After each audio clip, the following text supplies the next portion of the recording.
Di tengah kegembiraan Nabi Ibrahim alaihissalam mendapatkan keturunan seorang anak yang beliau idam-idamkan,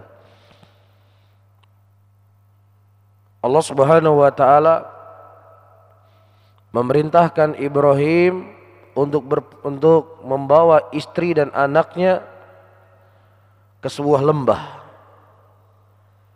yang tidak ada pepohonan, tidak ada manusia dan juga tidak ada sumber air.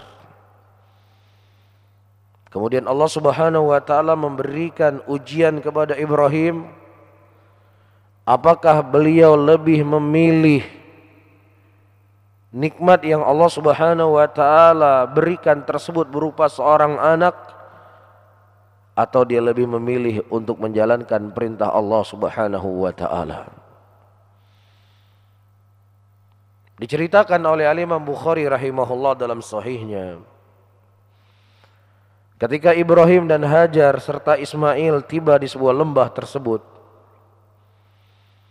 dan Ibrahim telah menyediakan bekal untuk istri dan anaknya, tiba-tiba Ibrahim diperintahkan oleh Allah Subhanahu wa taala untuk meninggalkan istri dan anaknya di tengah padang pasir.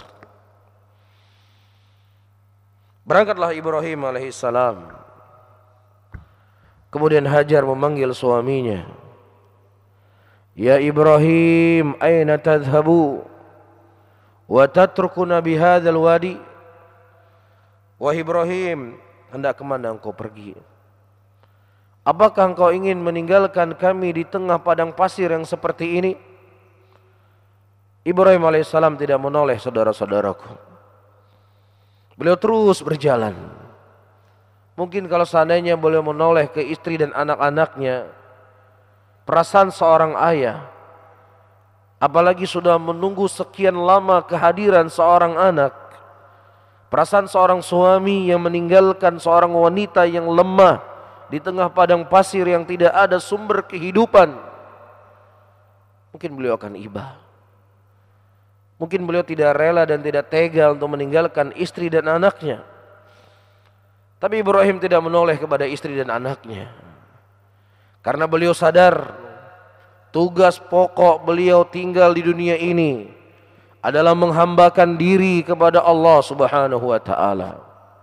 Beliau sadar bahwasanya tugas pokok beliau di muka bumi ini adalah menjalankan apa yang Allah Subhanahu wa taala perintahkan kepada beliau.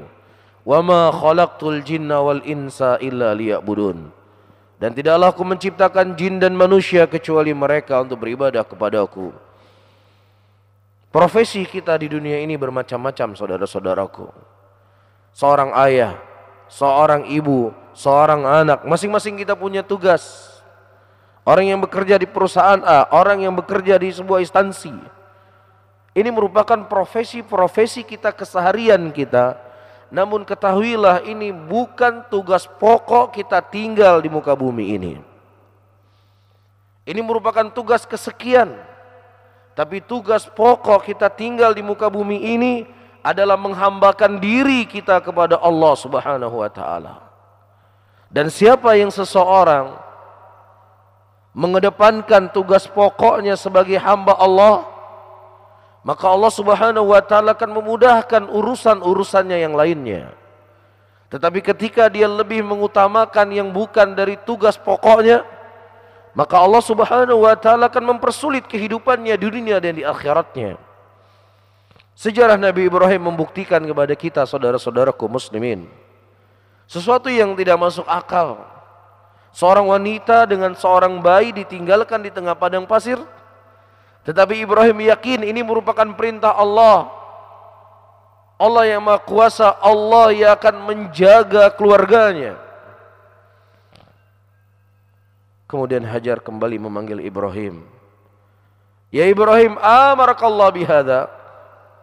Ya Ibrahim, apakah Allah yang memerintahkan engkau untuk meninggalkan kami di tengah padang pasir seperti ini? Baru setelahnya Ibrahim menjawab, "Na'am, Allah yang memerintahkan saya untuk meninggalkan engkau dan anakku." Apa jawaban wanita salehah ini? Wanita salehah ini menjawab, "Idzan la yudhi'una Allah." Kalau memang demikian wahai Ibrahim, Allah tidak akan pernah menyanyiakan saya. Allah pasti akan menolong saya. Allah Subhanahu wa taala akan memberikan jalan keluar bagi saya. Inilah ketauhidan, akidah yang sahihah pada hati seorang wanita menjadi seseorang yang memiliki kepribadian seperti baja. Tidak lemah, tidak berkeluh kesah, dan hajar yakin dan percaya. Walaupun ini merupakan sesuatu beban yang berat yang beliau hadapi, tapi beliau yakin suatu saat Allah pasti akan membelanya. Kemudian Ibrahim setelah beliau berjalan dan sudah tidak lagi terlihat anak dan istri beliau, beliau berdoa kepada Allah Subhanahu wa taala, Rabbi inni askantu min dzurriyyati biwadin ghairi dzar'in wa inda baitikal muharram. Ghairi dzar'in. Ya Allah, sesungguhnya aku titipkan keturunanku ya Allah di sebuah lembah yang tidak ada pepohonan apapun di situ.